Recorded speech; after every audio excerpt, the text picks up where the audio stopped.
Assalamualaikum warahmatullahi wabarakatuh. Selamat datang di podcast Siar Ansor Pondok Gede. Itu nama podcastnya Kiai. Ya. Nah, sekarang di episode yang pertama ini podcast Siap apa namanya apa namanya bintang tamunya atau narasumber yang pertama adalah Kiai Dr. Andes Ishak Iskandar Mursyid. Beliau adalah penasehat PAC GP Ansor Pondok Gede dan apa namanya wakil Katib PCSU Kota Bekasi. Selamat datang Kiai. Selamat datang. Apa kabar, sehat? Alhamdulillah sehat.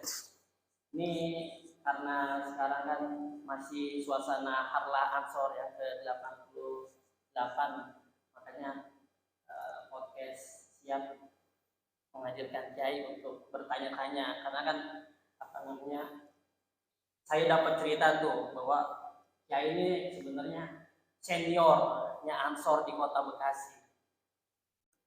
Nah, saya pertanyaannya Kiai, bagaimana sih Kiai pergerakan Ansor di Bekasi khususnya di Pondok Gede sejak era Kiai? Perbedaannya apa sih? Assalamualaikum warahmatullahi wabarakatuh. Alhamdulillah pada malam hari ini saya kedatangan dari sahabat-sahabat Ansor Banser Kecamatan Pondok Gede Kota Bekasi. Yang alhamdulillah perjalanan ketika saya menjadi pengurus Ansor, baik itu di tingkat kecamatan Pondok Gede, ya memang waktu itu kita teman-teman GP Ansor dan Banser belum terlalu terkoordinir. Sehingga pada saat itu saya melaksanakan dan ikut PKD atau LKD, latihan kader dasar, Gerakan Pemuda Ansor di Tambun, Yafing, yang dipimpin oleh Kiai Dawam Anwar. Ya, itu satu-satunya adalah saya. Itu kalau boleh tahu tahun berapa Kiai? Itu tahun 1994.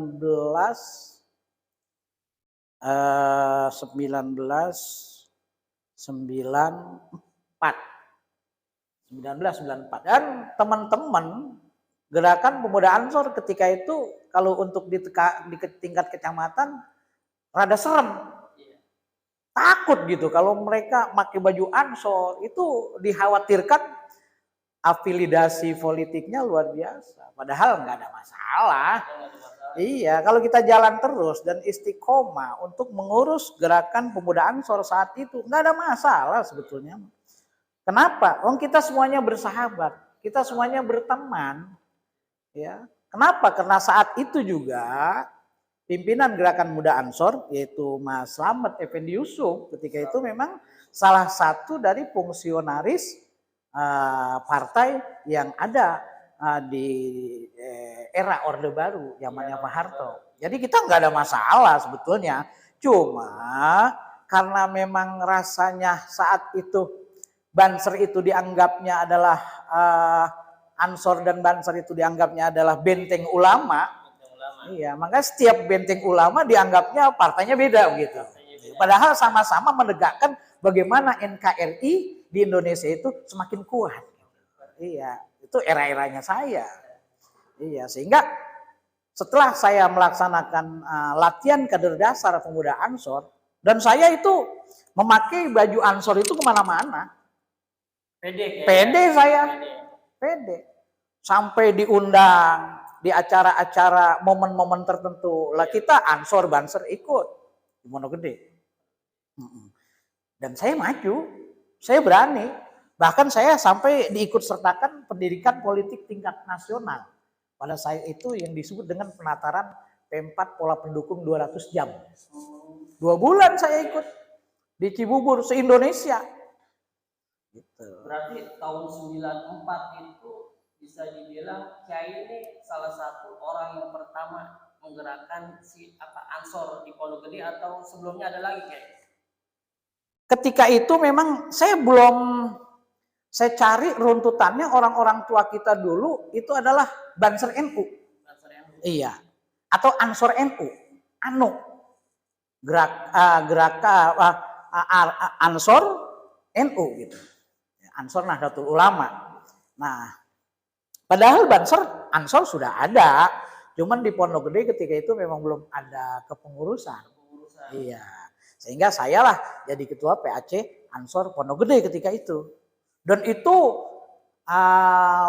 kalau kita mengadakan pertemuan-pertemuan jauh di Tambun, karena memang waktu itu Bekasi hanya satu, nggak ada kabupaten dan kota. Gitu. Saya sampai ke Cikarang, sampai ke Lemah Abang, sampai ke ujung sana namanya di Pakis itu namanya. Saya sampai ke sana itu.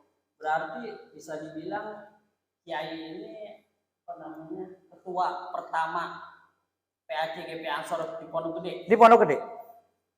Pada saat itu. Ya. Lalu yang kedua nih kayak pertanyaan, karena kan sekarang masih suasananya Harlah Ansor yang ke-88. Tagline-nya itu berkhidmat tanpa batas. Nah, implementasi atau penjelasannya tuh berkhidmat tanpa batas itu seperti apa ya? Jadi begini, menurut saya, kalau kita lihat perjuangan gerakan pemuda Ansor pada era sebelumnya Indonesia merdeka. Iya. Zaman penjajahan. Zaman penjajahan. Iya. Itu Banser ada di terdepan, garda terdepan.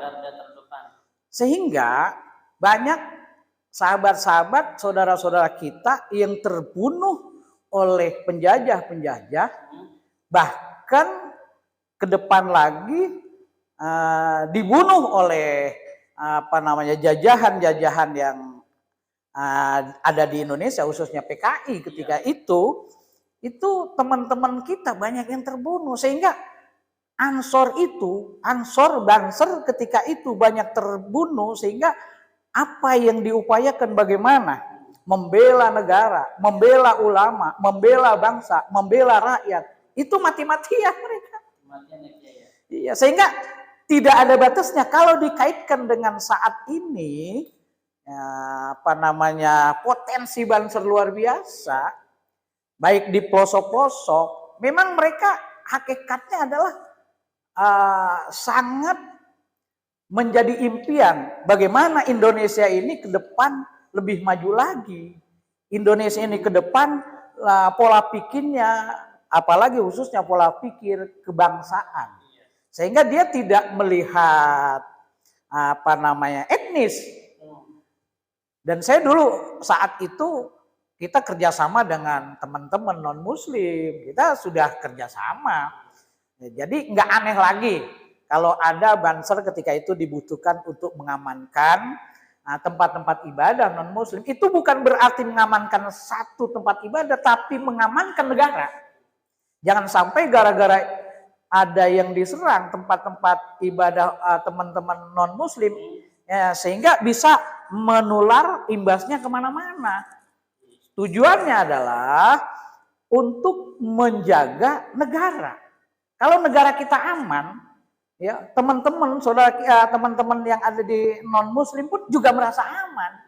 Kalau sudah merasa aman, memang luar biasa. NU Banser ini, Ansor ini bisa berkiprah di masyarakat. Tetapi memang teman-teman yang agamanya sama dengan kita, karena mereka memang tidak melihat bagaimana kekuatan bangsa. Sehingga mereka dianggapnya bahwa Banser jaga ini, jaga itu dan sebagainya. Padahal memang harus dijaga. Padahal memang Banser dan Ansor ini berperan ya. Dalam artian memerdekakan Indonesia tuh ada peran Banser Ansor. Ya? Ada peran Banser Ansor. Dan sekarang di era yang sekarang ini peran Banser adalah menjaga NKRI. Kalau pada saat zaman penjajahan kan berperan dan berperang untuk merdeka. Kalau sekarang menjaga NKRI dari radikalisme. Betul. Organisasi-organisasi yang anti Betul. Sebenarnya nggak salah ya. Nggak salah, nggak ada yang salah. Cuma pemahaman mereka aja yang mereka tidak senang sama Banser, tidak senang dengan NU. Bahkan mereka ada kiai mengatakan Ansor, tukang joget apa dan sebagainya. Itu bagian daripada apa? Semangat. Iya. Sehingga lelahnya itu bisa hilang, jenuhnya bisa hilang. Kan itu mereka nggak paham. Kayak kita di sekolah di Pramuka dulu kan, di Pramuka itu apa aja kan yang kita anggap sebagai lagu hiburan. Sehingga anak-anak Pramuka itu senang. Ada yang rock Pramuka dan sebagainya. Sekarang wajar lah untuk menghilangkan kelelahan dia berjuang. Iya, berarti Banser tuh Ansor tuh bisa dibilang sersan. Betul. Serius tapi santai. Betul. Ketika serius wah bahaya. Bahaya. Ketika santai ya ini Banser. Ini Banser. Betul. Jadi jangan ketika Banser santai jangan dianggap negatif. Jangan dianggap negatif. Sekedar hiburan. Sekedar hiburan. Semangat. Iya. Karena saking semangatnya untuk menghilangkan rasa lelah, wajarlah. Yang jelas tidak merusak aturan. Baik itu aturan yang ada di dalam konsep agama maupun aturan yang ada di konsep undang-undang negara. Ini sangat berbahaya kalau ada orang yang mengatakan Banser ini joget-joget dan sebagainya. Sangat berbahaya. Kita tuh nggak pernah yang namanya dendam kepada ormas-ormas yang lain, nggak pernah kita. Gitu. Padahal kan Banser atau Ansor ini dia kan nggak pernah apa namanya menyakiti suatu organisasi, misalkan dia berbuat maksiat. Banser nggak ujung-ujung langsung lu jangan maksiat. Nah, Banser tuh ada jalurnya. Iya, ada jalurnya. Caranya. Ada caranya. Nah, hal-hal yang positif seperti itu sebenarnya yang orang-orang di luar Banser Ansor itu belum mengetahui. Ya, makanya ulama-ulama, para ulama salafus soleh, kiai-kiai yang ada di Nahdlatul Ulama selalu memberikan peringatan, selalu memberikan arahan kepada Banser. Sehingga apa yang diperbuat oleh Banser, seandainya dia menyalahi aturan, buru-buru akan diberikan peringatan. Gitu.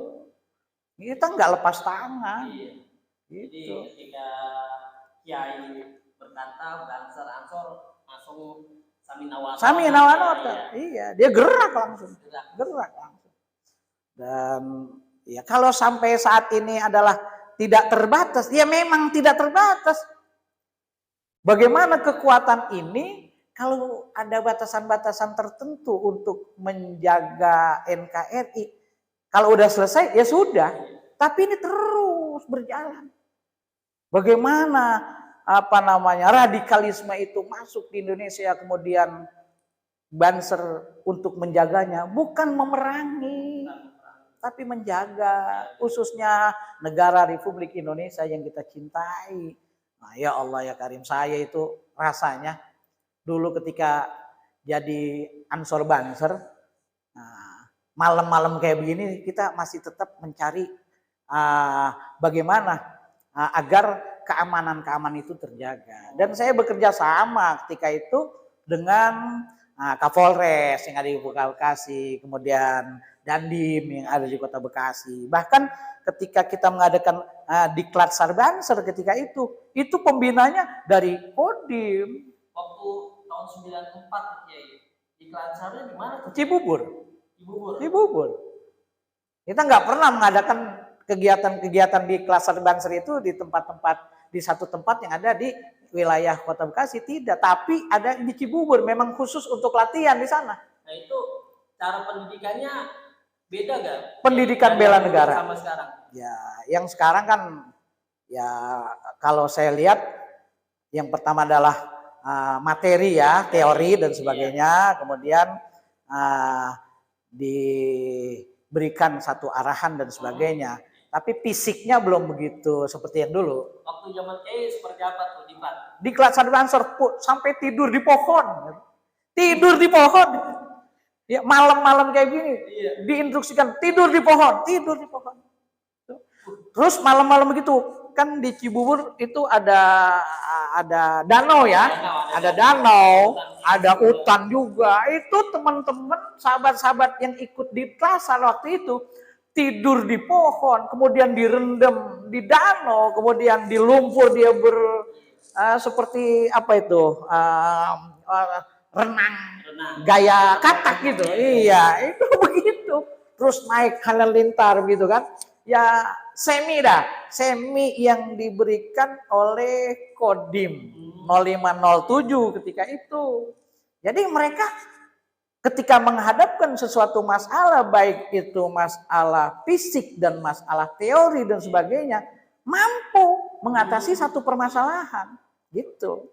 Ya saya harap juga Ansor sekarang ya mudah-mudahan seperti itu dan apa namanya bisa mengantisipasi hal-hal yang kurang baik di masyarakat. Oh iya, pantesan aja ya apa namanya cara diklat pendidikannya aja tuh benar-benar pendidikan militer. Iya, semi militer.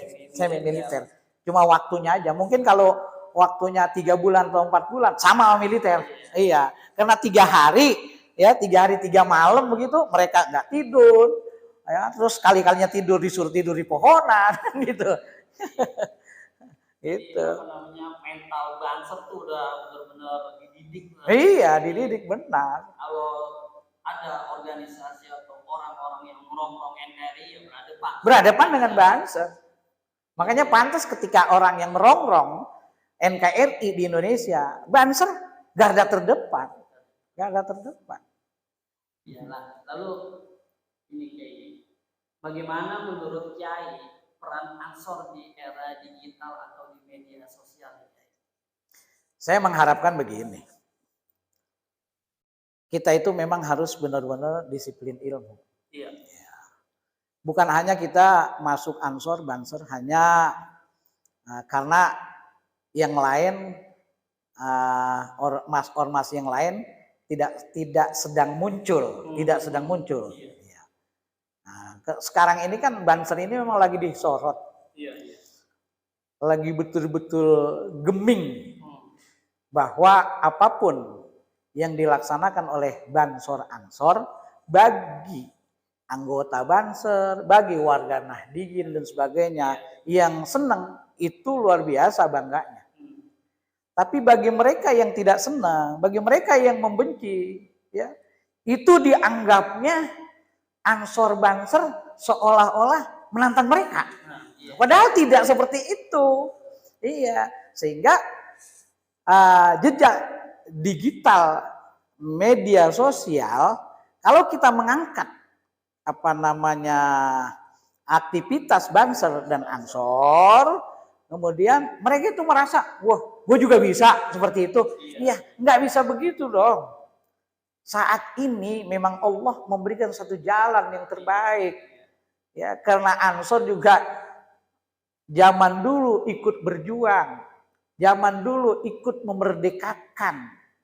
Tuh yang namanya Banser. Ya wajar kalau saat ini ketika Allah mengangkat satu kekuatan, dimunculkan kekuatan NU, dimunculkan kekuatan Ansor, dimunculkan kekuatan Banser. Bahkan Banser itu bukan hanya cuma bisa ngomong.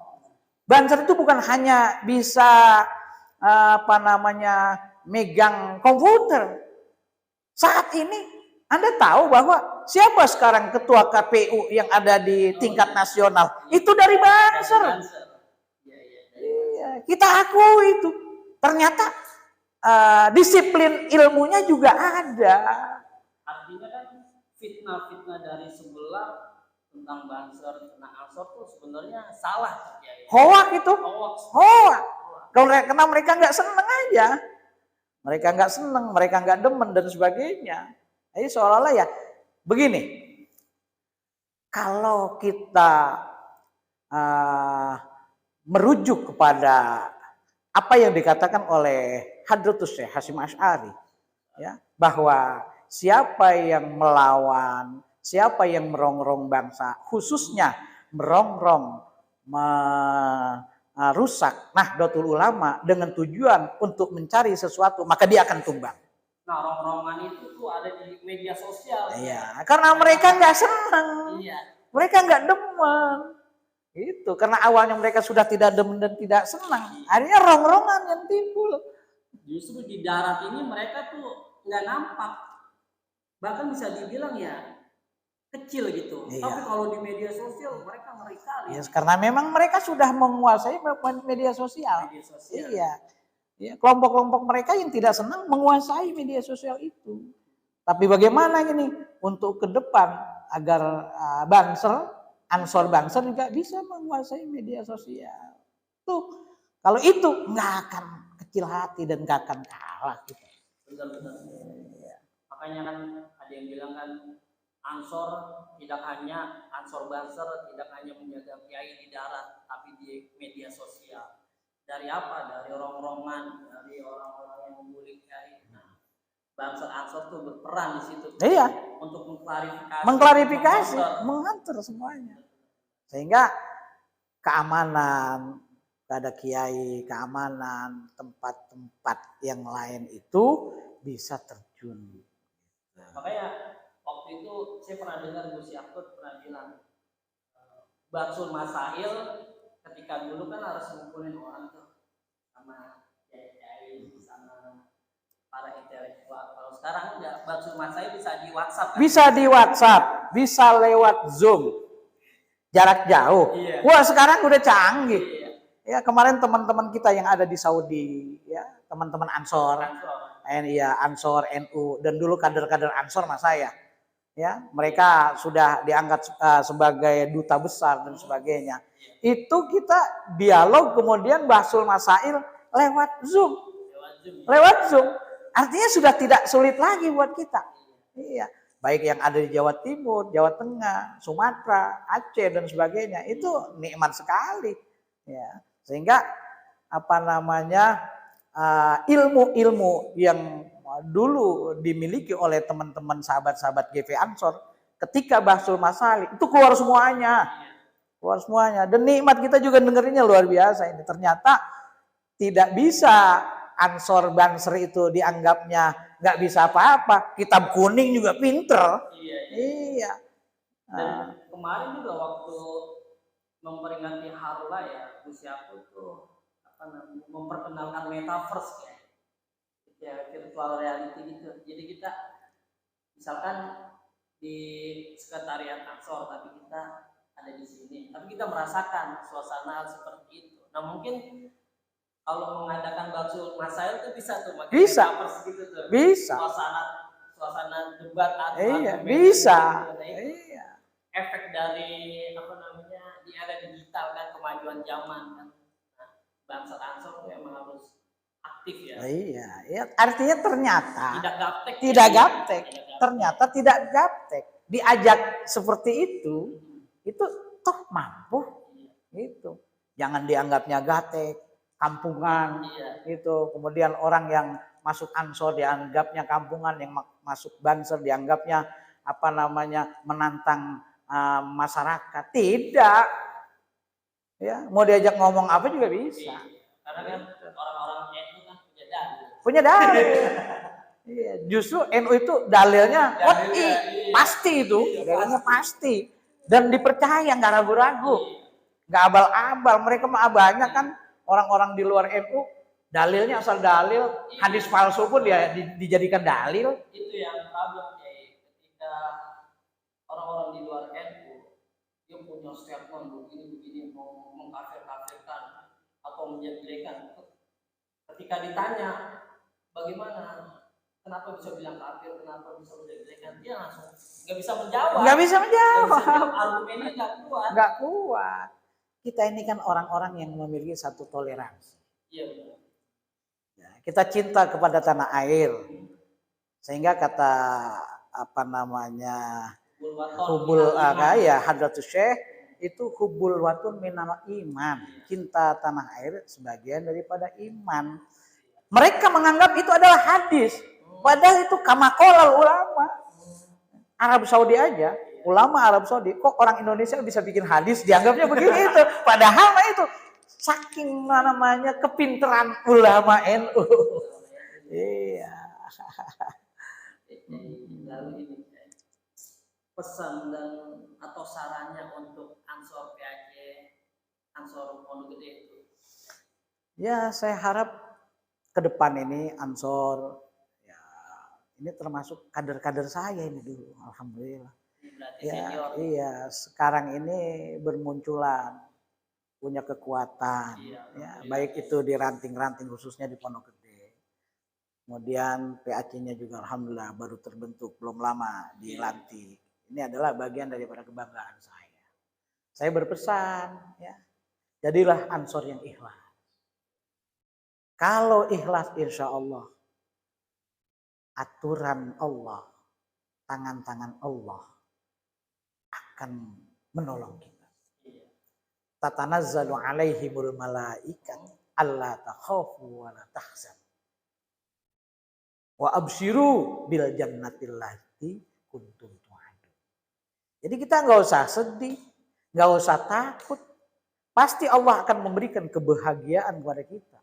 Wa absyiru bil jannah.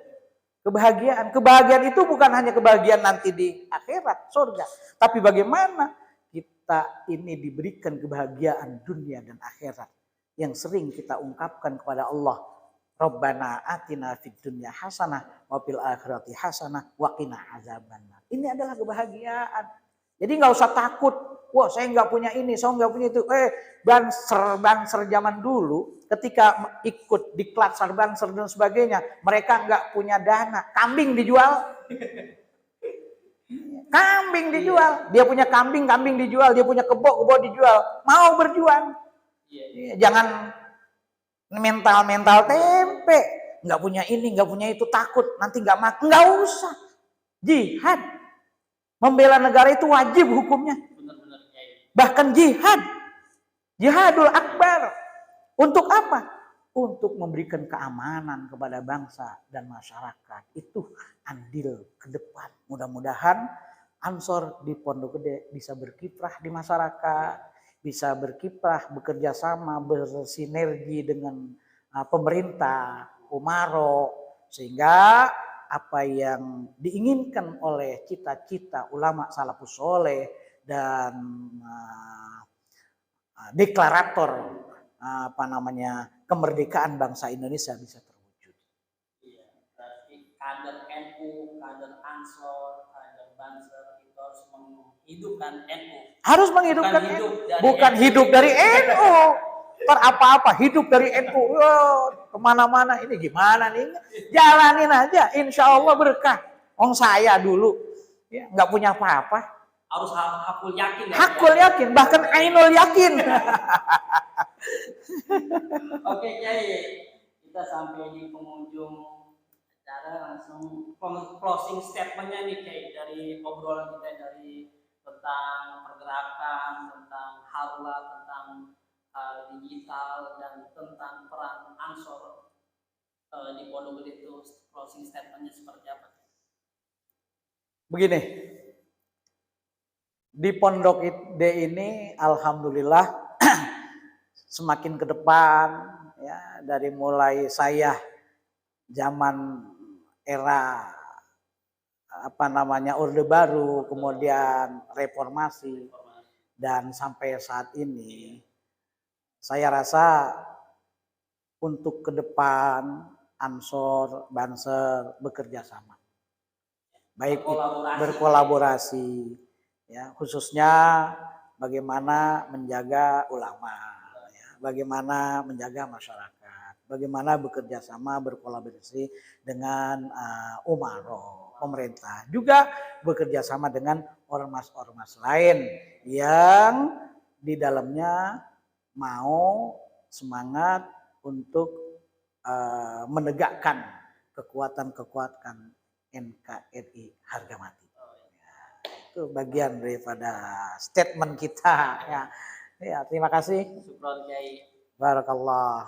Oke, terima kasih untuk netizen yang telah menonton perbincangan kita dengan sosok Kiai Dr. Andes Ishaq Iskandar Mursyid yang sangat inspirasi dan inspiratif. Mungkin itu aja yang bisa disampaikan dari podcast Siar Ansor Pondok Gede. Wallahul muwaffiq ila aqwamit thoriq. Wassalamualaikum warahmatullahi wabarakatuh.